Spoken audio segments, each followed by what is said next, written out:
musulmana que abusaba un poco del hashish, efectivamente, y que con el tiempo, por lo menos, se vistieron con un hábito que era exactamente el de los templarios, que tenía una regla secreta que, por lo que sabemos, que es muy poco, también se parecía a la regla de los templarios.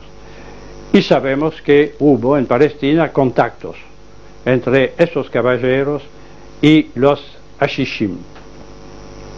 Se quedaron 10 años en Palestina, estos 9 caballeros, sin hacer nada que sepamos, sin tener una función particular. Decían que iban a cuidar los caminos públicos, pero no se sabe en absoluto de su intervención. En una fuerza de 9 hombres no tenía la menor importancia. Pero 10 años después, 5 de ellos volvieron a Francia. Balduino II les había encargado pedir al futuro San Bernardo, abad de Claraval, la predicación de una segunda cruzada, porque efectivamente estaba él en Jerusalén en una situación comprometida. Lo hicieron, pero el motivo no era este. Durante su permanencia muy breve en Francia, Hugues de Pin, el jefe del grupo, recibió de manos de Bernardo la regla de lo que ya era la orden de los pobres compañeros de armas de Cristo y del templo de Salomón. Curiosa mezcla, un nombre que nadie se pudo explicar exactamente.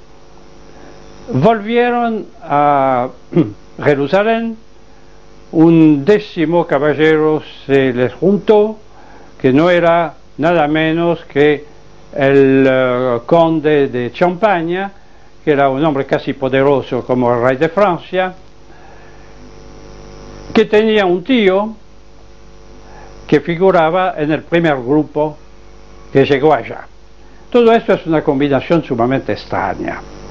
La regla que se dio a la nueva orden, nadie la conoce exactamente.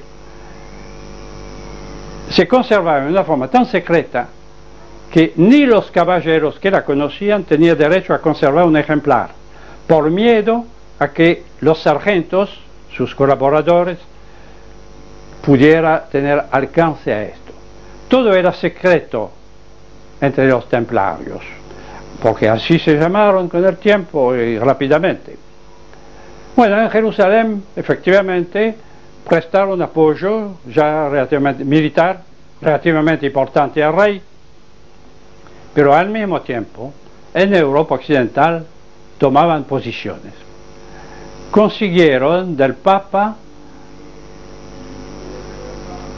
autorizaciones, privilegios muy especiales. Por ejemplo, los templarios dependían únicamente de su gran maestre y en lo pecaminoso de sus capellanos, que tenían la licencia para absorber los pecados reservados a los arzobispos, algo bastante grave, que aprovechaban en particular para absorber a caballeros que habían cometido delitos sumamente graves, asesinato, etc., y que estaba excomulgado.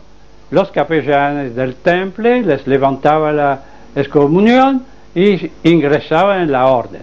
Pues sí, había de todo. En la orden de los templarios había buenos monjes soldados, sacrificados, valientes, etc., y había individuos que se parecían bastante a ampones, para decir verdad.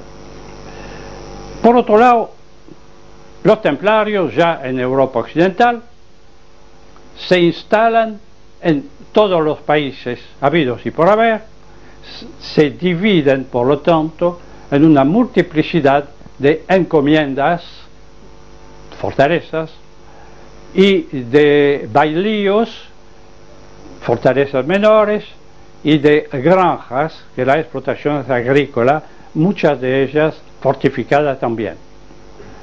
el Temple llegó a tener en sus 6 provincias europeas 15.000 caballeros, milites, que eran todos nobles, muy pocos anoblecidos por la misma orden, y 45.000 sargentos de armas, que eran la infantería de acompañamiento de los caballeros en caso de combate, pero que también servían para administrar los bienes de la orden.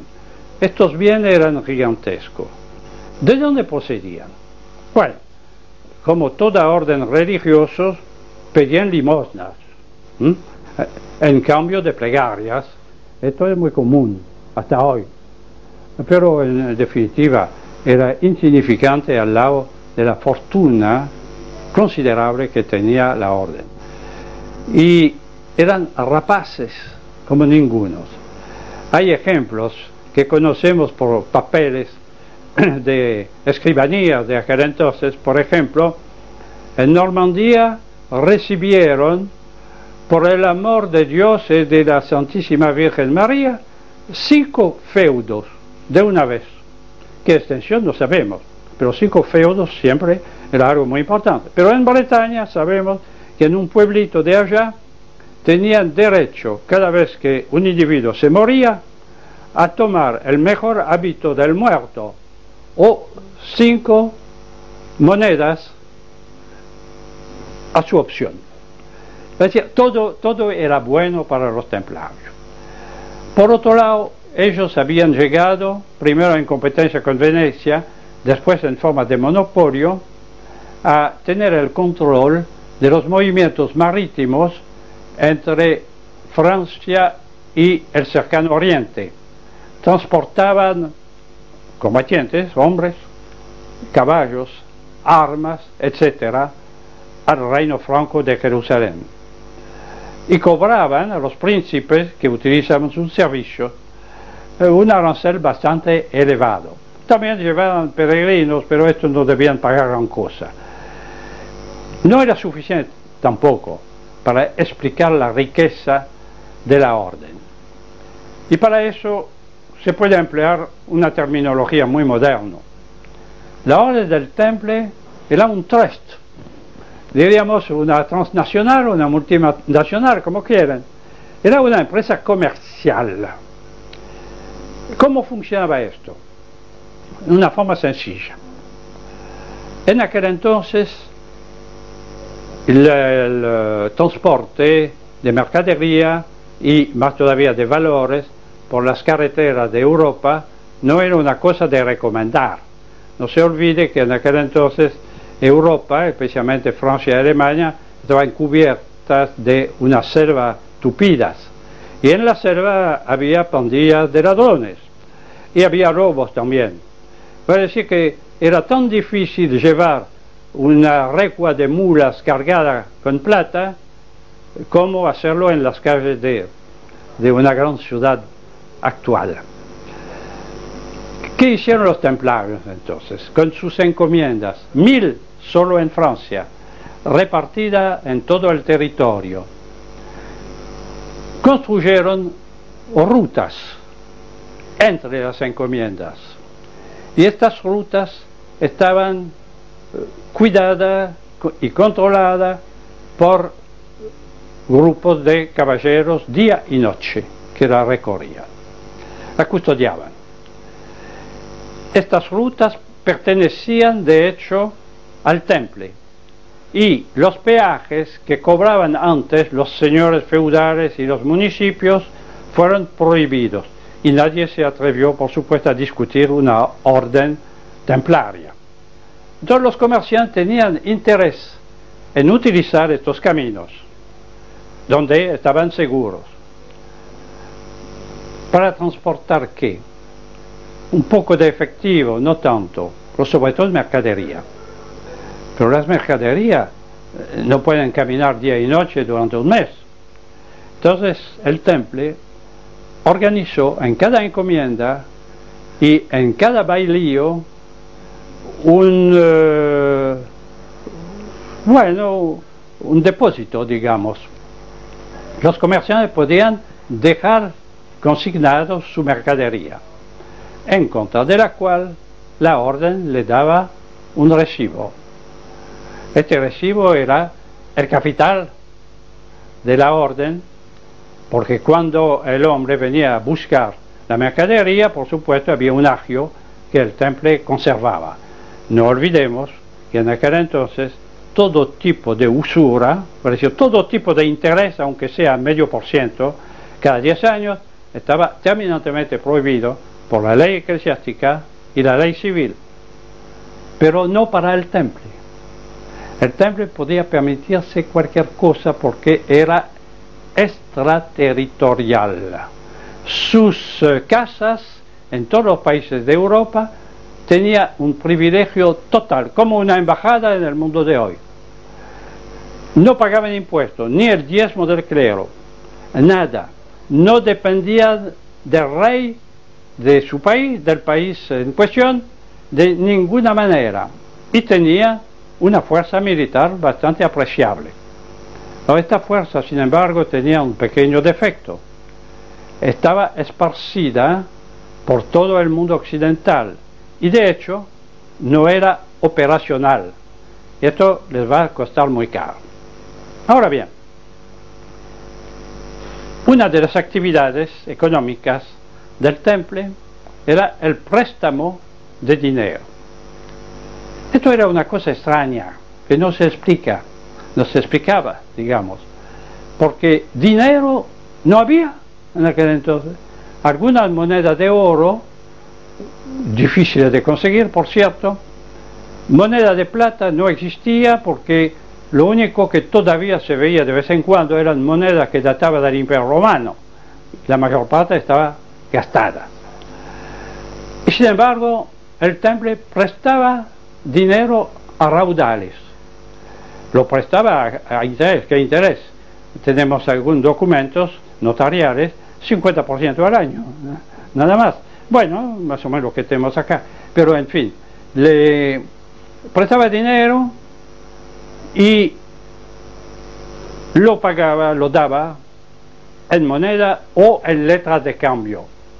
Esto era muy útil para los comerciantes, que en lugar de desplazar efectivo, que además no existía, o muy poco, se iba con un papelito que escondía en su zapato, y el temple de Venecia pagaba una letra de cambio emitida en Burdeos.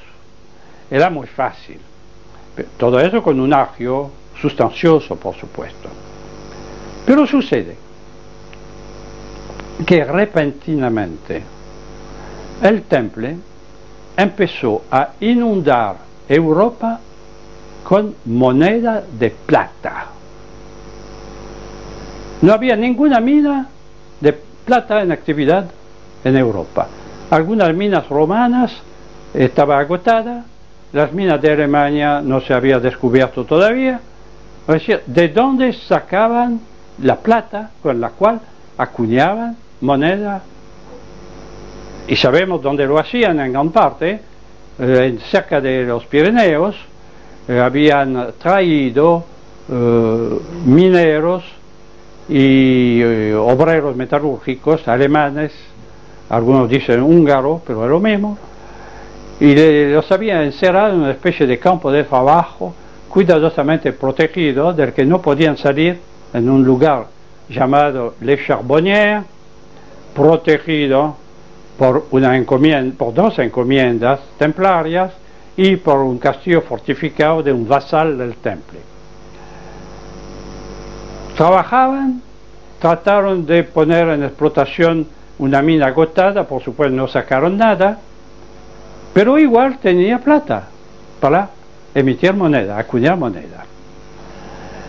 En Normandía hay una tradición que anota Lavarande, que fue uno de los mejores historiadores del ducado, murió hace poco, bueno, hace 30 años. Y en su historia de Normandía dice que según la tradición local, que él conocía mejor que nadie, la plata, los lingotes de plata, venían de México. No es cierto.